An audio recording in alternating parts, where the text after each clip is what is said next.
Crece la oposición. Juan capítulo 5 y 6 muestra que cuantos más milagros Jesús hacía, más oposición se levantaba. ¿Cuáles fueron esos milagros y qué reacciones causaron? Eso lo veremos en esta lección. ¡Comencemos!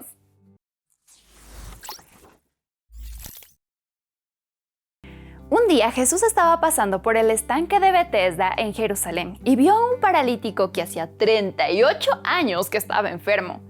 Con un milagro en mente, Jesús se le acercó y le preguntó si quería ser sanado. A diferencia de otras ocasiones, no fue el enfermo quien buscó a Jesús, y Jesús no le preguntó si creía en él como requisito para sanarlo. Jesús conoce el caso de cada uno de nosotros, y su deseo de sanar y ayudar no es solo para los que creen en él y tienen una vida perfecta, sino para todos, sea que lo conozcan o no, sea que se hayan apartado de él o hayan permanecido siempre a su lado. Cuando Jesús dijo al paralítico, levántate, toma tu camilla y anda, el paralítico creyó en sus palabras, se puso de pie y se fue llevando su camilla. Era sábado y con ese milagro Jesús estaba mostrando la compasión de Dios por un hombre solitario. Pero en lugar de alegrarse, los líderes religiosos se molestaron al ver que en sábado alguien estaba cargando su camilla. La Biblia no condenaba esto, pero la tradición judía de esa época sí. Y por eso los líderes comenzaron a perseguir a Jesús, acusándolo de quebrantar el sábado. Dios estaba dando una muestra de su amor, pero ellos estaban más preocupados por lo que creían que era honrar a Dios. Estaban más preocupados en las tradiciones que en los milagros que Dios hacía en la vida de otras personas. Los líderes religiosos se encontraron con Jesús para acusarlo, pero vaya defensa que Jesús les presentó.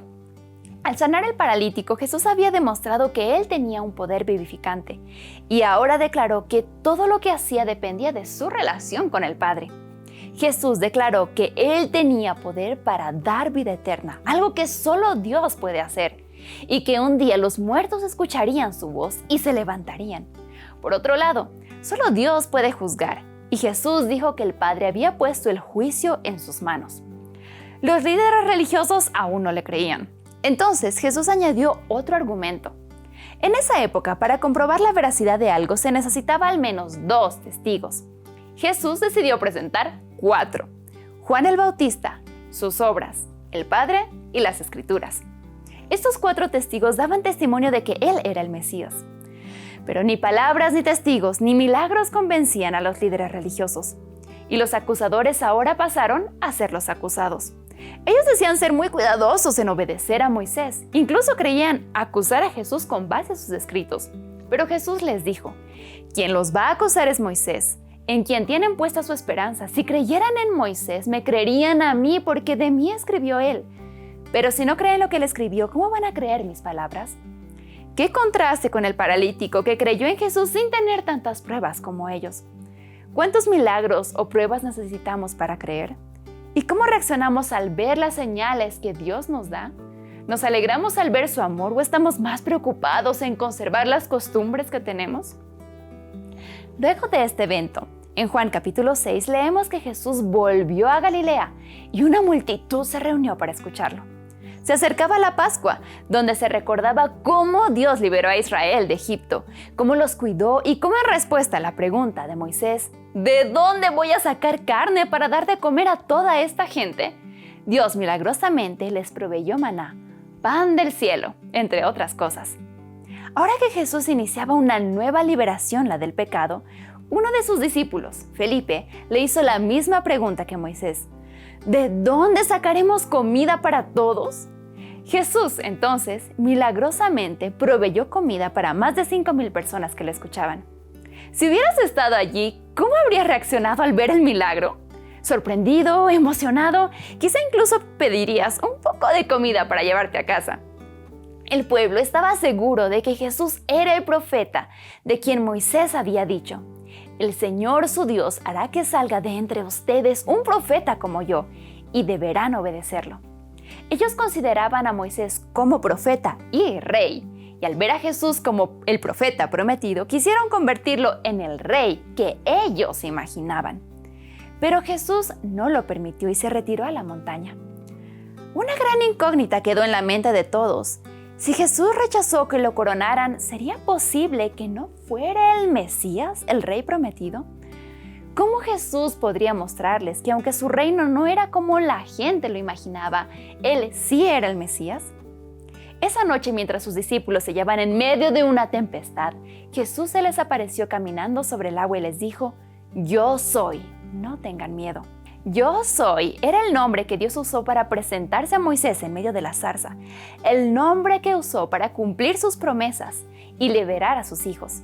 Jesús, al usar este nombre, quería que entendamos que Él es Dios, el Dios que se acerca a tu vida, que no deja de cumplir sus promesas y que, al igual que en las historias de la Biblia, tiene el poder para liberarte. Jesús calmó la tempestad del mar y la del corazón de sus discípulos, y ellos sabían que aunque no entendieran todo, podrían estar seguros de que Jesús era el cumplimiento de todas las promesas de Dios. La multitud volvió a reunirse esa mañana con Jesús y con dudas le pidieron una señal para creer en Él. ¿Qué respondería Jesús? Él quería que ellos creyeran en Él. Los judíos pensaban que el Mesías traería una nueva provisión de maná. Entonces, recordando la historia del maná, Jesús les dijo que Dios es quien provee el pan de vida. La gente ansiosa le pidió: «Señor, danos siempre ese pan». Jesús les dijo: «Yo soy el pan de vida que bajó del cielo, para que todo el que ve al Hijo y crea en Él tenga vida eterna, y yo lo resucitaré en el día final». Pero la gente, en lugar de aceptarlo como el pan del cielo, comenzó a murmurar y finalmente lo rechazaron y se fueron. Al ver que muchos de sus seguidores lo abandonaban, Jesús preguntó a sus 12 discípulos: ¿también ustedes quieren marcharse? «Señor», contestó Simón Pedro, «¿a quién iremos? Tú tienes palabras de vida eterna». Solo un pequeño grupo aceptó el regalo del cielo. En ambos milagros hubo alguien que creyó y muchos que, a pesar de ver señales y milagros, no lo hicieron. Dios nos da a todos razones para creer. La pregunta es: ¿cómo reaccionas ante las invitaciones que Jesús te hace para creer en Él? ¿Pides señales y no crees aunque las veas? ¿O crees que lo que Él te dice es verdad? ¿Su presencia genera aceptación o rechazo en tu corazón? Él quiere que creas y está trabajando en tu vida para que puedas hacerlo. ¿Cómo reaccionarás? Nos vemos en el próximo video de Lección GP.